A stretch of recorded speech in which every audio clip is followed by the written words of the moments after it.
Hello, principals of business management students. Welcome to your first day of online learning. To start off, we're going to go to your Google Classroom. In Google Classroom, we're going to look at, well, first things first, I posted the handout I gave out on Monday in case you need the remind code or my email.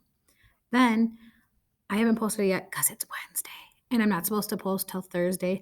So I'm just going to go over what I am posting for our first day.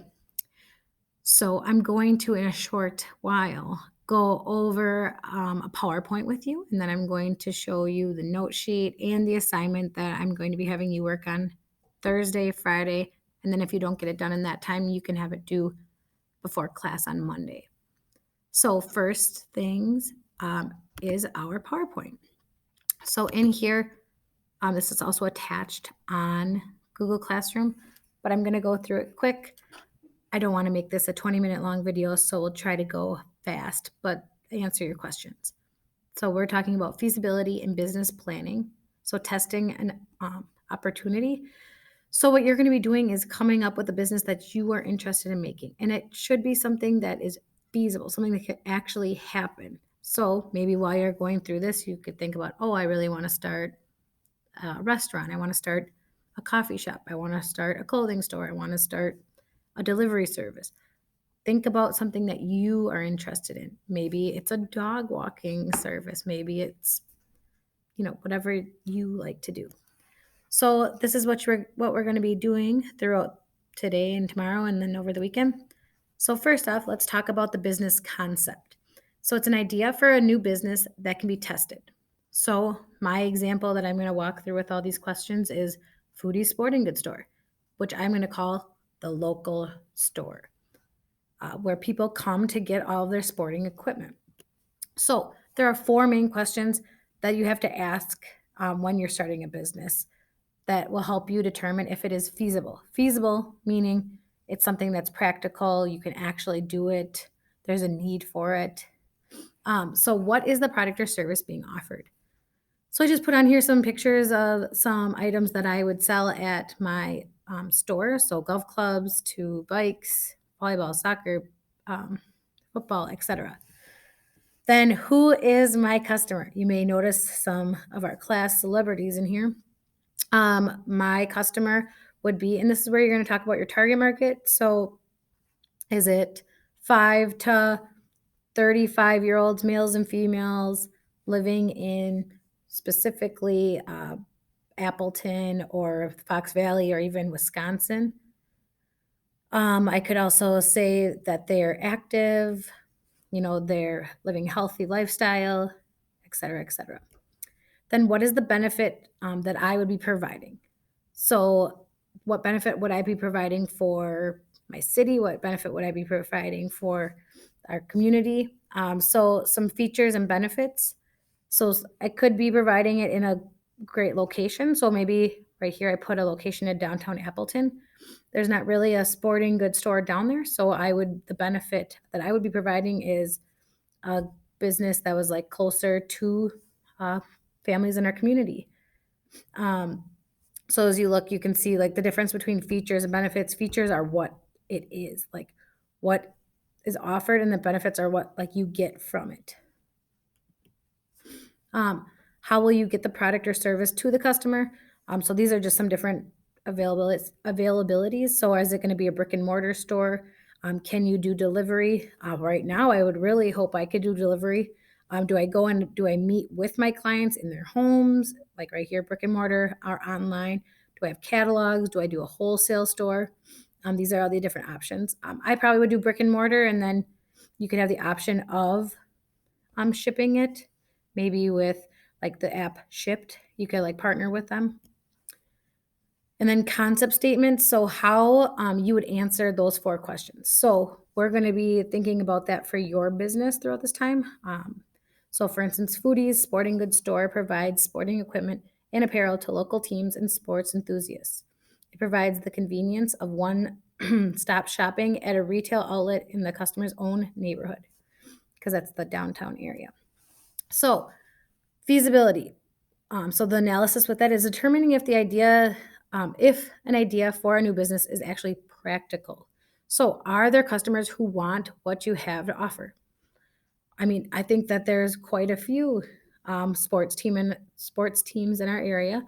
I think there's a lot of young, active people in our community. And then, what conditions must be presented for you to decide to go forward with the business? Well, money is always an option. Is there a location for it? Are there customers? You have to figure out what are you going to be able to offer it in the right price range, things like that, that will reach the right target market. So, what do you have to do to test this concept and figure out if this is the right market for you? You're going to have to research the industry. It's just what has to happen. You're going to have to look what options are out there. So like we wanted to start a screen, like a heat press business at our school. Well, yes, we have Mr. Wiegand's class, but we have a whole different target market. We can do different elements that they aren't doing. Research your customer, so your target market, figure out who they are, figure out how many people in that range live in your area, and how many people want to buy that specific product. And then study the competition. So probably in our area, we've got Shields, Dick's, Play It Again Sports. Uh, there are quite a few options. So for me, I'm like, I don't know. But are there really options downtown Appleton? That would be where you would have the competitive advantage. So with studying the competition, you'd create a competitive grid, which is what we are going to be doing as our activity for the next few days. This allows you to organize your important information about the competition. So, what is a competitive grid? What are you going to be doing? So, how do you get the information? Well, you guys can't really leave your houses, so you're going to be doing more so of the research. You're going to be going online, looking at statistics, looking at information, looking at competition, and then you're going to be breaking down the competitive grid in these different areas. So, you're going to look at who your competition is, direct and indirect. Okay, so if you want to think about with the direct and indirect being like a restaurant, so let's say JD's, a direct competition of JD's would be, Culver's or Tom's or McDonald's, but indirect could be Festival because there's you can still buy the food that is sold at JD's at the grocery store. Then who's the customer? Who's your target market? And you're going to be doing this for your company and some of your competitors. What are the benefits of your company versus the other? The atmosphere you have, the low prices, the great customer service, distribution. How does it get there? Obviously, larger companies usually get a better deal with distribution because they order so much, so then they can keep their prices lower. Maybe you want to work with local businesses. And then what are some strengths and weaknesses? These are things you're not going to really research. They're more so things that you're going to have your own opinion on. Then the startup resources. This is really usually the make or break for a lot of businesses. How are you going to be able to pay for all of this? Are you going to purchase? Are you going to lease the equipment, the facilities? Because like a sporting goods store, you guys, is not just the store. You have to have the registers. You have to have, all of the different shelving, display cases, all of that.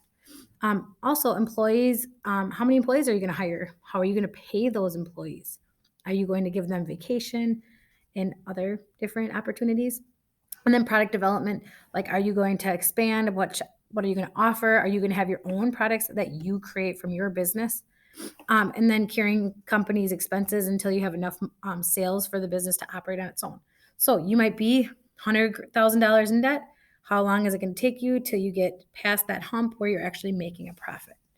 Then we're going to look at the activity that you're going to do in class. I broke it into 2 sheets because Google Docs makes it hard to have a portrait and a landscaped photo at the same time. So the notes are also in Google Classroom, and those are right here for you to go through. You can just type your answers or type the rest of the notes like additionally on there.